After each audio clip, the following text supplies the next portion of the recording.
નમસ્કાર મિત્રો, આજનો વિષય દરેક મહિલાને ખાસ કરીને વિધવા બહેનોને જાણવો ખૂબ જ જરૂરી છે। આજે આપણે વાત કરવાના છીએ કે પતિના અવસાન પછી ફેમિલી પેન્શન કેવી રીતે શરૂ કરાવવી, કઈ કઈ પ્રક્રિયા છે, કયા દસ્તાવેજો જરૂરી છે અને કેટલી રકમ મળી શકે છે। આ તમામ માહિતી આપણે આ વિડીયોમાં કવર કરવાના છીએ।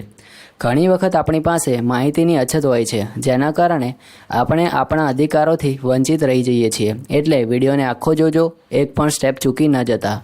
અને હા મિત્રો, જો તમે આવું મહત્વપૂર્ણ માહિતીસભર વિડીયો ભવિષ્યમાં પણ જોવા માંગતા હોય તો હમણાં જ ચેનલને સબસ્ક્રાઈબ કરી નાખજો, જેથી આવનારા દરેક ન્યૂઝ, પેન્શન અપડેટ્સ અને યોજનાઓની માહિતી તમારા ફોનમાં તરત પહોંચી જાય। ચાલો તો હવે સંપૂર્ણ માહિતી જોઈએ આ ખાસ વિડીયોમાં।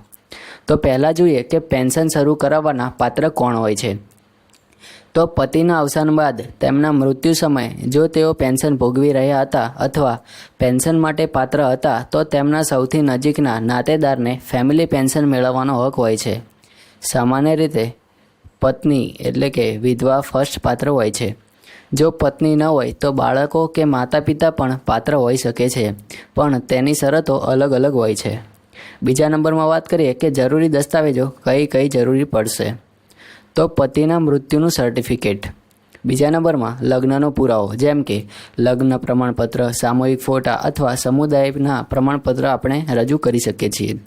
ત્રીજા નંબરમાં અરજીકર્તાનું આધાર કાર્ડ અને પાન કાર્ડ। ચોથા નંબરમાં પતિનું પેન્શન પેપર, જેને આપણે પીપીઓ એટલે કે પેન્શન પેમેન્ટ ઓર્ડર નંબર તરીકે ઓળખીએ છીએ। પાંચમા નંબરમાં બેંક પાસબુક અથવા ચેક, જેમાં ફેમિલી પેન્શન જમા કરાવી હોય તે। છઠ્ઠા નંબરમાં અરજીકર્તાનો ફોટો અને 2 બેંક ગ્રાહક સાક્ષીઓના સહી કરેલા ફોટા પણ જરૂર પડશે। અને સાતમા નંબરમાં જીવન પ્રમાણપત્ર જો જરૂર પડે તો રજૂ કરવાનું રહેશે। તો મિત્રો, આ તમામ ડોક્યુમેન્ટ્સ આપણે જરૂર પડશે। હવે વાત કરીએ કે અરજી કઈ રીતે કરવાની રહેશે। તો મિત્રો, તમે 3 રીતે અરજી કરી શકો છો। પહેલું જોઈએ કે શાખા દ્વારા। જો પતિની પેન્શન એક સરકારી ઓફિસ દ્વારા જારી થતી હતી, જેમ કે જીપીએફ, સીપીએસ અથવા ઈપીએસ વગેરે, તો તે વિભાગના પેન્શન ઓફિસમાં ફેમિલી પેન્શન ફોર્મ ભરીને અરજી કરી શકો છો। બીજા નંબરમાં બેંક દ્વારા। જો પેન્શન સીધી બેંક મારફતે જતી હોય તો સંબંધિત બેંકની શાખા સાથે સંપર્ક કરો। તેઓ તમને ફેમિલી પેન્શન ક્લેમ ફોર્મ આપશે, તે તમારે ભરીને આપવાનું રહેશે। ત્રીજા નંબરમાં સીપીએફ અથવા ઈપીએસ કિસ્સામાં, જેમ કે ઈપીએફઓ દ્વારા પેન્શન થતી હોય તો ઈપીએસ 10D ફોર્મ ભરવું પડશે। આ ઈપીએફઓની વેબસાઇટ પરથી પણ મળી શકે છે।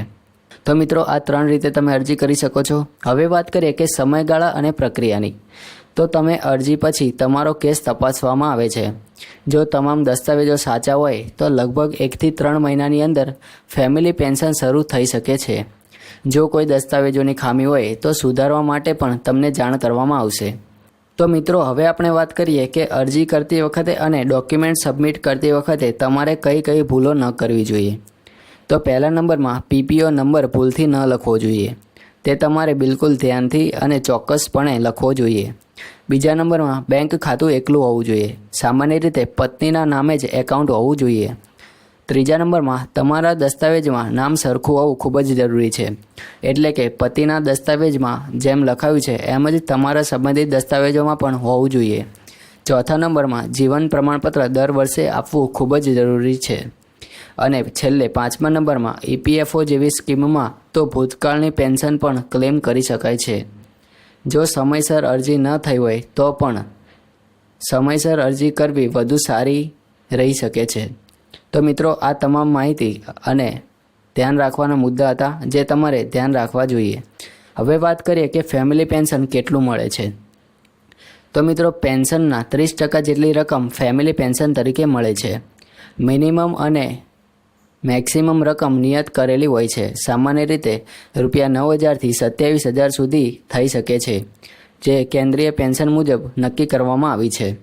અને જો બાળકો નાની ઉંમરના હોય તો તેમના માટે પણ અલગથી લાભ મળી શકે છે, જેમ કે ગાર્ડિયન અલાઉન્સ વગેરે। હવે વાત કરીએ કે મદદ માટે કઈ જગ્યાએ આપણે સંપર્ક કરવાનો રહેશે અથવા તમારે કોઈ મુશ્કેલી હોય તો તમે કોની મદદ લઈ શકો છો। તો પહેલાં પેન્શન ઓફિસ, જે વિભાગમાં પતિ નોકરી કરતા હતા ત્યાંથી તમે મદદ મેળવી શકો છો। બીજું EPFO office, employees pension scheme માટે।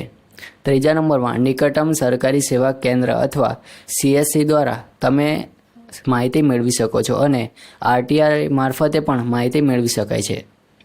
મિત્રો, જો આ માહિતી તમારા માટે ઉપયોગી હતી તો જરૂરથી શેર કરો. અનેક મહિલાઓ, માતાઓ અને બહેનો આજે પણ પેન્શનના હકથી વંચિત રહે છે કારણ કે જાણકારી નથી હોતી. મારા ચેનલ પર આપનું દિલથી સ્વાગત છે. જો તમને આવી માહિતીવાર વિડીયો પસંદ આવે તો લાઈક અને સબસ્ક્રાઈબ જરૂર કરો. તમારા પ્રશ્નો કંઈ પણ હોય તો નીચે કોમેન્ટમાં કરો, હું તેનો જવાબ આપવાનો પ્રયત્ન કરીશ. જય હિન્દ અને ધન્યવાદ વિડીયો જોવા માટે.